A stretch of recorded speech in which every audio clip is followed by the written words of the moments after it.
Bonjour à toutes et à tous et bienvenue pour ce nouveau live des débats de l'Occitanie en commun. Alors après la jeunesse, la transition écologique, l'emploi, nous allons aujourd'hui parler de santé. La santé qui était déjà l'un des sujets les plus importants pour les Français avant la crise Covid, mais qui évidemment l'est devenu encore davantage aujourd'hui. Alors ce soir, nous allons évoquer bien sûr l'état de notre système de santé, mais nous allons aussi essayer de nous projeter, d'évoquer des pistes pour l'avenir. Pour en parler, nous recevons aujourd'hui Vincent Boune. Bonjour. Bonjour. Vous êtes chef du SAMU 31. Vous avez donc une vision assez globale sur ces questions de santé. Et puis Jeanne Ouimbabazi. Bonjour. Bonjour, vous êtes infirmière en milieu professionnel. Vous avez aussi exercé, je crois, dans le secteur public, notamment en gériatrie. C'est bien ça ? Oui, dans plusieurs services, mais notamment la gériatrie. Nous serons également rejoints en fin d'émission par Michel Boussaton, conseiller régional, spécialiste des questions de santé et ancien président régional de l'Ordre des médecins. Alors avant de débuter, comme souvent, dans les débats citoyens, je vous propose de regarder un petit micro-trottoir réalisé à Perpignan et Montpellier. Nous avons notamment demandé à des passants ce qu'ils pensaient de notre système de santé, mais aussi comment ils voyaient l'avenir de ce système et enfin s'ils estimaient que notre organisation sanitaire avait été efficace face à la crise Covid. Le système de santé français est quand même très bien. Je pense qu'il doit être même parmi les meilleurs au monde. Pas mal du tout. Il a certains avantages. Je pense que c'est un super système, qu'on a de la chance de l'avoir par rapport à d'autres pays comme les États-Unis. On est bien couvert, on est bien reçu. Dès qu'on a un moindre souci, en général, on essaie de nous le régler assez rapidement. Tout est trop bureaucratisé. La crise de la Covid a été un révélateur, justement. Je pense qu'il faut se remettre en question par rapport aux lacunes qu'il y a eu, par rapport aux manquements. Peut-être qu'il n'y a pas suffisamment de moyens. S'il y a de l'argent mis sur la table, peut-être que ça ira. Ils ne savaient pas trop comment se comporter, mais bon, j'avoue qu'ils ont été un peu légers, quoi, sur les masques, sur les vaccins maintenant. Vincent Boune, une remarque déjà avant de parler de ce qui ne va pas ou de ce qui pourrait être amélioré. Parlons de ce qui va globalement. On a l'impression que les gens semblent satisfaits de notre système de santé. Ils ont raison. On a un très bon système de santé en France qui a la particularité en fait, de ne pas coûter très cher quand on est malade. Il y a des patients qui ont des maladies très graves, très lourdes, qui sont pris en charge pratiquement gratuitement. Et ça, c'est une vraie force. C'est quelque chose auquel je crois les citoyens tiennent énormément. Pour moi aussi, c'est important et je crois que c'est quelque chose à garder. Ça, c'est sûr. Jeanne Ouimbabazi, même question. En tant qu'infirmière, quel regard vous portez vous, sur notre système de santé ? Je suis d'accord avec ce qui vient d'être dit. Effectivement, on a un super système de santé. Maintenant, il faut pallier au dysfonctionnement, au manque de moyens notamment. Mais on a la chance effectivement de pouvoir soigner tout le monde et quasi gratuitement. Alors on commence cette émission sur une note d'optimisme, c'est déjà bien. Bon, on ne peut pas faire une émission sur la santé sans parler de la crise qu'on traverse en ce moment. Question simple, Vincent Boune, qu'est-ce que la crise du Covid nous enseigne sur notre système de santé ? Elle nous enseigne beaucoup de choses. Elle nous enseigne qu'on n'était peut-être pas assez préparé à cette crise. Et puis surtout, je crois que l'enseignement de la crise, en fait, c'est d'une part quand même qu'on a une société qui est merveilleuse et très résiliente. Ça fait 1 an qu'on est maintenant dans la Covid. Ça fait 1 an que les personnes souffrent dans leur chair, dans leur travail, dans leur vie sociale. Ça fait 1 an que la société française tient admirablement. Donc ça, c'est très bien. Et puis on s'aperçoit qu'il y a des choses à améliorer, effectivement. On s'aperçoit que la gestion de la crise maintenant, elle a progressé par rapport au début, mais qu'on aurait peut-être dû effectivement d'emblée mettre en place des choses qui marchent ailleurs. Il y a des pays qui se dérouillent beaucoup mieux que nous sur la gestion de crise. Mais ça a changé quelque chose, cette crise, en matière de prise de conscience, de prise en charge peut-être même ? Alors oui, je crois qu'on s'est aperçu quand même que le système de santé était important, que le système de santé était fort quand même, et puis qu'il y avait des choses à améliorer. Voilà, on a parlé des masques, effectivement, c'est un des regrets. Je crois qu'on aurait dû être un petit peu mieux préparé. Et puis on a parlé de l'organisation un petit peu générale. Là aussi, je crois qu'il y a beaucoup de choses à dire, et en particulier, l'échelon local, l'échelon régional doit pouvoir intervenir, doit pouvoir prendre en main les questions de santé de son territoire. Ça me paraît important à souligner là. Jeanne Ouimbabazi, qu'est-ce que cette crise a changé dans votre quotidien ? Je pense que ça nous a montré qu'on avait aussi des soignants qui de qualité et très compétents, et je tiens à le dire et à les féliciter pour cela. Ensuite, on voit bien que cette crise révèle les inégalités qu'il y a dans notre pays, notamment aussi du point de vue de la santé. On va en parler. Donc, je pense aussi que c'est peut-être l'occasion de réfléchir sur la prévention pour essayer de ne pas en arriver là et que les populations les plus fragilisées soient les plus impactées. Vous travaillez en milieu professionnel, on l'a dit, mais vous avez pas mal d'amis, je crois, pour en avoir parlé avec vous, qui travaillent dans le secteur public. Elles ont été au premier plan aussi. Comment elles l'ont vécu ? Qu'est-ce qu'elles vous en ont dit ?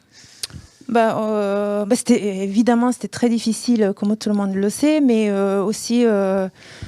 elles ont pu compter sur la solidarité de toute une équipe. Il y a certaines collègues, effectivement, qui sont revenus sur leur jour de congé. Effectivement, leur vie familiale a été impactée. Mais la chose à retenir, c'est que, en fait, toutes les personnes que je connais qui travaillent dans le milieu hospitalier ne regrettent pas une seconde d'avoir été au front. Ça a renforcé leur conviction. Et ça a renforcé de l'utilité de ce service public-là et du système de santé que nous avons ici en France. De l'optimisme même s'il y a quand même des choses toujours à améliorer. Avant de se projeter, une dernière question là-dessus. On entend beaucoup le mot épuisement. Est-ce que notre système de santé est à bout là ? Non, notre système de santé il est fatigué, ça c'est vrai. Épuisé, c'est je pense pas le terme. Moi, je vais ajouter à ce qu'a dit Jeanne. On a vraiment des personnels extraordinaires. On a des personnels qui sont dévoués. On a des personnels qui tiennent la main des malades qui meurent pendant des heures. C'est extraordinaire ça. Je crois que ça nous a renforcés, ça nous a fatigués. Mais l'idée, c'est que si on n'est pas capable collectivement de tirer les enseignements de la crise pour préparer les autres ou pour mieux nous projeter sur l'avenir, on aura perdu. Vous voyez ce que je veux dire ? On va y arriver à cette crise, on le sait, on va y arriver. Simplement, il faut qu'on en sorte grandi. C'est ça qui est le plus important. Voilà. Les pistes d'amélioration possibles. Allez, on rentre dans le vif du sujet. Qu'est-ce qu'on doit changer en priorité là ? Alors je dirais, il faut probablement aussi faire confiance un peu au métier. Il faut peut-être écouter les soignants, ils ont des choses à dire. Travailler sur effectivement la prévention, c'est très important. Et travailler avec les personnes de métier qui vont essayer de bâtir des unités pour les personnes âgées, excessivement important. Pour la prévention, on parle beaucoup de médecine préventive, de médecine environnementale. C'est aujourd'hui, en mettant les moyens sur la médecine préventive et environnementale, qu'on évitera les maladies demain. Il faut travailler sur les filières de soins. On parle aussi de déserts médicaux. C'est important qu'on arrive à travailler avec les territoires pour s'organiser collectivement, pour que tout le monde ait un médecin, tout le monde ait accès à des filières de soins et que pour autant ces filières soient vraiment bonnes. Voyez, alors justement, au-delà de la question des moyens, il y a la question de l'organisation, de l'équilibre qui se pose. Vous avez, le mot est lancé, vous avez parlé des déserts médicaux. Résoudre ce type de problème, ça passe par quoi ? C'est une volonté politique uniquement ? Pas que, c'est une volonté sociétale en fait. C'est des déserts médicaux, on est bien d'accord, ça peut être au centre de Toulouse. Vous voyez, ça peut être au centre de Montpellier. 2 généralistes sur 5 ont plus de 60 ans à Toulouse. Mais exactement, ça peut être au centre de Montpellier, ça peut être sur la côte, ça peut être dans le Quercy. Les déserts médicaux, c'est un peu n'importe où. Et c'est une conjonction d'un vieillissement médical ou d'une absence de médecins, d'une population qui est un peu désemparée ou qui est désocialisée, qui n'a pas les moyens d'aller voir le médecin. Et tout ça fait que les gens se soignent moins, se préviennent moins, que les maladies sont détectées plus tard et qu'on arrive sur une espèce de cercle vicieux où finalement la population est globalement moins importante que ce qu'elle devrait. Donc ça, c'est encore une fois, c'est un vrai problème sur lequel il faut toute la société s'unisse un peu. Voilà. L'objectif maintenant, c'est qu'est-ce qu'on veut comme santé demain ? C'est ça. C'est un peu la question du soir. On voit que des maisons de santé voient le jour un peu partout. Ça peut être une des solutions aussi ? Alors c'est une très bonne solution. L'exercice a changé. Les médecins qui avant exerçaient seuls dans le cabinet jusqu'à 22 heures tous les jours, c'est fini. Maintenant, les jeunes qui s'installent, ils veulent un exercice pluriprofessionnel. Ils veulent travailler avec des paramédicaux. Ils veulent avoir la facilité de cette équipe en fait qui les émule, qui les entraîne. Ils veulent travailler aussi avec des hôpitaux locaux et avoir un pied à l'hôpital, un pied en ville. Et ça, c'est très bien en fait. Ça permet de faire des liens, des filières. Je crois que c'est tout cet exercice un peu varié sur lequel il faut que encore une fois, la société s'inscrive et porte les sujets. En ce moment, si on va avoir un rendez-vous dans le secteur public avec un spécialiste, il faut attendre 6 mois, 1 an. Dans le privé, ça peut être beaucoup plus rapide. Est-ce que, très clairement, ça ne crée pas une sorte de médecine à 2 vitesses ?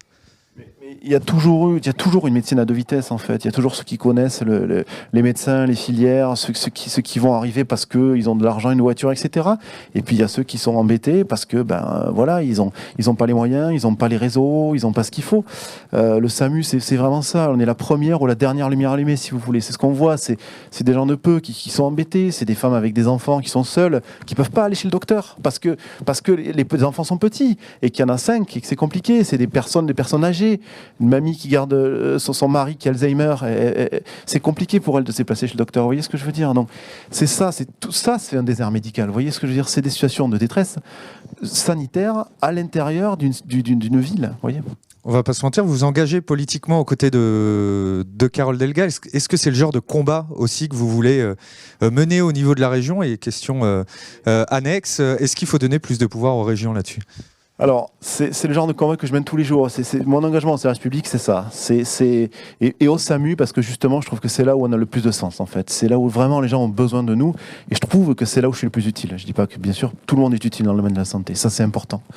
Voilà. Alors après, porter ce combat sur un autre échelon, c'est à la fois exaltant et un petit peu angoissant. Mais je crois qu'il y a une vraie volonté de Carole Delga, une vraie volonté de monter un petit peu le niveau, que les territoires s'emparent de ces thématiques, que les citoyens au sein des territoires s'emparent de ces thématiques. Et moi, dans ce projet-là, évidemment que c'est enthousiasmant, évidemment qu'on a tous envie de dire, voilà, l'Occitanie aujourd'hui, qu'est-ce qu'elle décide pour être l'Occitanie bien portante demain? C'est ça qui est important et qui me plaît. Je reviens sur votre expérience en gériatrie. Ça pose la question de la dépendance, de la prise en charge de nos aînés. Qu'est-ce qu'il faut améliorer selon vous sur ce dossier bien précis?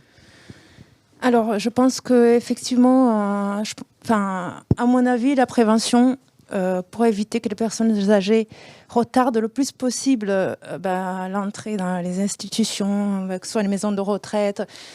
Et je pense qu'il faut mettre vraiment les moyens sur la prévention. Mais alors, on parle de la gériatrie, mais c'est tout dans plusieurs domaines où prévenir les maladies. Je pense que notamment les infirmières, elles ont un rôle vraiment à jouer. Elles sont assez nombreuses, assez bien préparées, assez... Je pense que nous avons les compétences. Je pense que évidemment travailler, en collaboration évidemment avec les médecins, mais avec d'autres disciplines aussi, mettre en chose par exemple, on sait que le sport notamment est bénéfique pour maintenir une bonne santé. Au lieu de se reposer plus sur les associations, par exemple, des patients, il faut mettre les moyens, je pense. Il y a des pistes, une question de moyens. Et notamment en gériatrie, effectivement, c'est compliqué. On sait que, moi, de l'expérience que j'en ai, c'est que la personne âgée qui rentre dans une maison de retraite, heureusement, il y a des maisons de retraite qui accueillent bien ces personnes âgées, qui font tout pour évidemment maintenir leur autonomie. Mais je pense qu'on peut aller beaucoup plus loin. Je pense que il faut les intéresser. C'est pas des gens qu'on va parquer, attendre que leur dernier jour arrive. Il y a des choses à faire et ces personnes âgées peuvent nous être utiles. On peut faire des choses là-dessus. Pour la société. Vous avez beaucoup parlé de la santé environnementale. C'est un sujet qui vous tient à cœur. C'est tout ce qu'on peut faire en amont pour éviter les problèmes de santé. Vous pouvez nous en dire quelques mots? Alors, c'est des grandes thématiques, on va dire, de société, mais la société, entre guillemets, les citoyens sont vraiment sensibilisés à ça. C'est qu'est-ce que le bien manger, le bien vivre, la pollution. Qu'est-ce que on parle des perturbateurs endocriniens, on parle de la pollution des sols, on parle de la pollution de l'air. Tous ces problèmes-là, clairement, vont créer les maladies de demain. Voilà. Et donc, c'est important, je pense, par exemple, que nos enfants à l'école, nos lycéens en particulier, puissent manger sain et bio, parce que c'est important qu'ils aient cette culture de la bonne nourriture qui fait qu'on évite les maladies plus tard. Voilà, c'est ça qui est important aussi. Qu'est-ce qui fait qu'on va préparer? L'Occitanie, c'est une région qui a beaucoup d'aléas climatiques, par exemple. On a une façade méditerranéenne qui est assez exposée, par exemple, aux moustiques, tigres ou aux intempéries. Comment est-ce qu'on fait pour mieux se préparer? Quels sont les conseils de prévention? Comment est-ce qu'on peut vivre avec une maladie chronique sans qu'elle s'aggrave? Toutes ces thématiques-là, c'est hyper important, je crois. Et c'est ce qui fait les bien portants de demain. Ça, ce sont des pistes nouvelles pour notre santé de demain. Une dernière question avant de passer à notre séquence. Je vais vous demander un effort de fiction. Qu'est-ce que sera notre santé dans 10, 20, 30, 40, 50 ans? Ça va ressembler à quoi? Une santé plus distante, avec de la télémédecine, des opérations à distance, ce sera quoi? On a le droit de rêver. Allez-y. Alors, il y aura une santé plus humaine. On en a parlé tout à l'heure, mais il y a des personnes âgées dont la seule visite à la maison le jour, c'est l'infirmière qui passe le matin. Et je crois que cette santé humaine, entre guillemets, cette surveillance à mettre en place, cet humain, cette relation sociale, il faut la garder. Les acteurs de proximité, les soins de proximité sont fabuleux. Et puis, ce sera aussi sans doute une santé plus connectée, plus technologique, plus intégrée, où on aura des marqueurs qui nous permettront de prédire un petit peu, de prévenir certains types de maladies. Vous aurez des personnes qui, on dira, vous êtes plus à risque de faire un infarctus que les autres, on va vous surveiller un petit peu plus que les autres. Ça va être vraiment cette santé de prévention maximale, quoi. La maladie, entre guillemets, ce sera bien sûr toujours important de la soigner, etc., mais ce sera beaucoup plus important de la prévenir. Et c'est là où vraiment, il faut commencer maintenant à éduquer nos enfants. Qu'est-ce que c'est, je vous dis, la santé? Qu'est-ce que c'est bien manger? Qu'est-ce que c'est faire du sport? Qu'est-ce que c'est se surveiller un petit peu? C'est aussi aider ceux qui sont fragiles, les personnes désocialisées, les personnes seules, les personnes qui s'occupent de familles nombreuses, les aidants familiaux. Toutes ces personnes-là, ils ont besoin d'aide au niveau de la santé. Voilà. Et on passe tout de suite à notre séquence Parlons-en avec.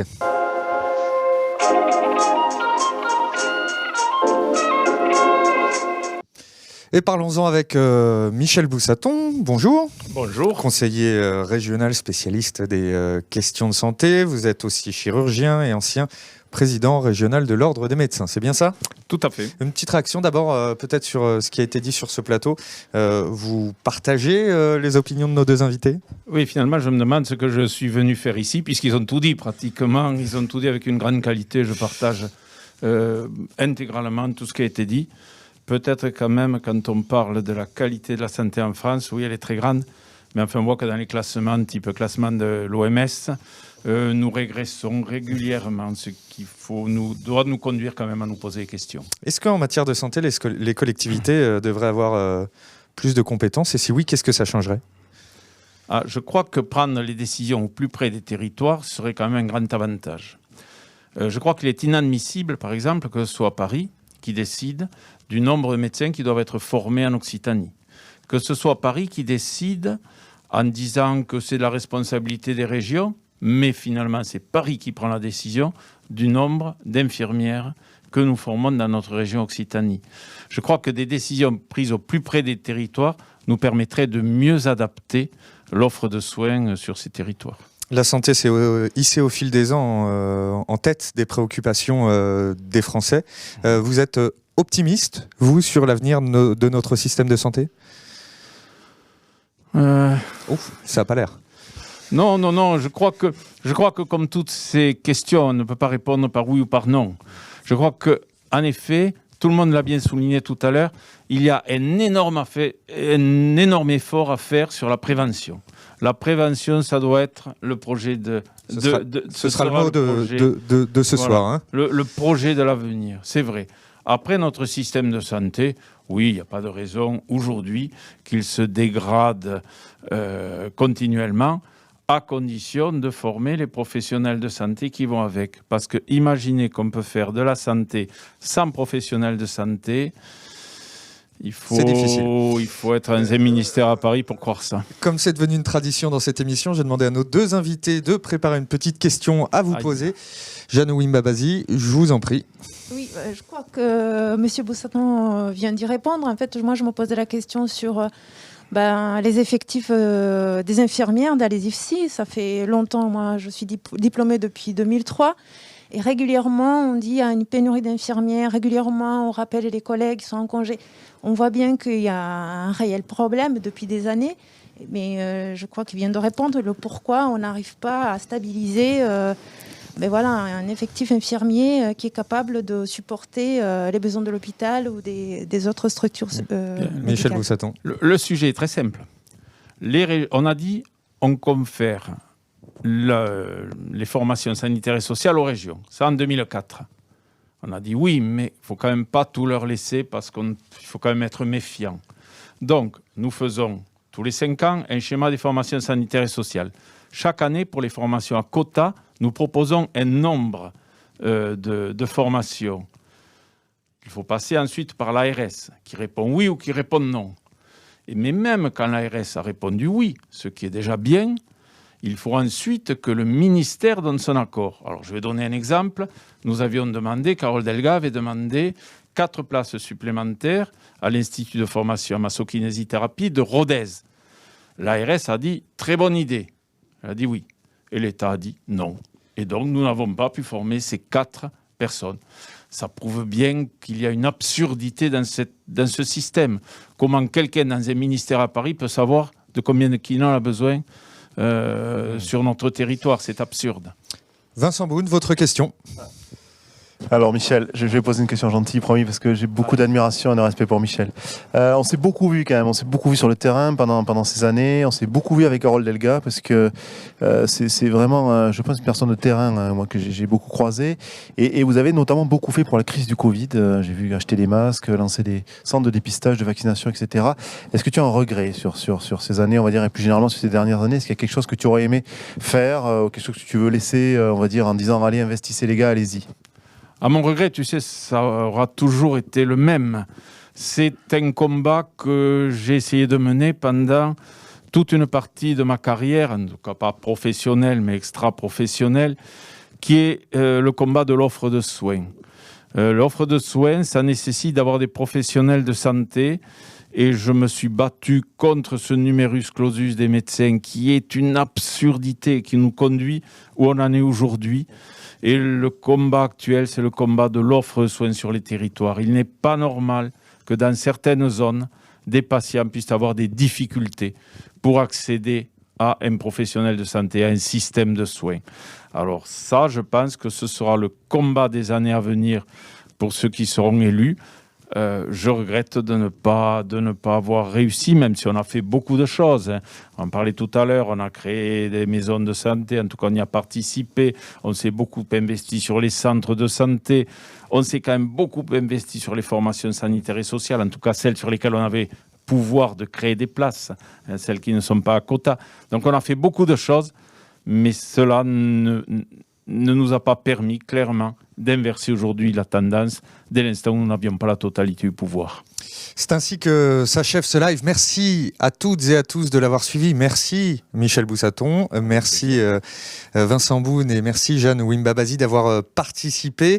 Et puis si vous avez des idées à soumettre sur la santé ou sur une autre thématique, la plateforme citoyenne de l'Occitanie en commun, je vous rappelle l'adresse www.l'occitanieencommun.fr. Rendez-vous la semaine prochaine pour un nouveau live des débats citoyens de l'Occitanie en commun. Passez une excellente soirée.